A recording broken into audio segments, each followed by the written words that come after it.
Islamic গল্প সত্যের পথে এক রাখাল, সত্যবাদিতা ও আল্লাভীতির শিক্ষা। অনেক আগে এক পাহাড়ি অঞ্চলে বাস করত এক গরিব রাখাল। তার কাজ ছিল গ্রামের ধনীদের ছাগল ও গরু পাহারা দেওয়া। নাম ছিল তার সাবির। সাবির ছিল আল্লাহ ভীরু ও সত্যবাদী।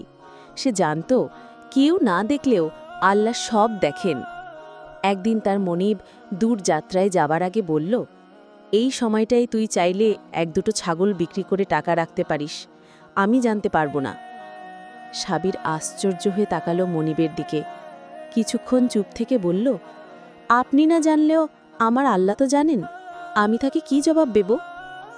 মনিব স্তব্ধ হয়ে গেল। সে কোনো উত্তর খুঁজে পেল না। কয়েক মাস পর সেই ধনী ব্যক্তি ফিরে এসে ঘোষণা দিল, আজ থেকে সাবির শুধু আমার রাখাল নয়, আমার সম্পদের তত্ত্বাবধায়ক। কারণ যে আল্লাহকে ভয় পায় সেই সবচেয়ে বিশ্বস্ত।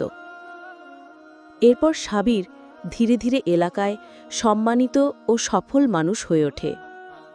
গল্পের শিক্ষা: আল্লাহর ভয় ও সত্যবাদিতা মানুষকে এমন উচ্চতায় নিয়ে যায় যা সে কল্পনাও করে না। আরও চাইলে বলো, আমি আরও সুন্দর গল্প সাজিয়ে দেব ইনশাল্লাহ।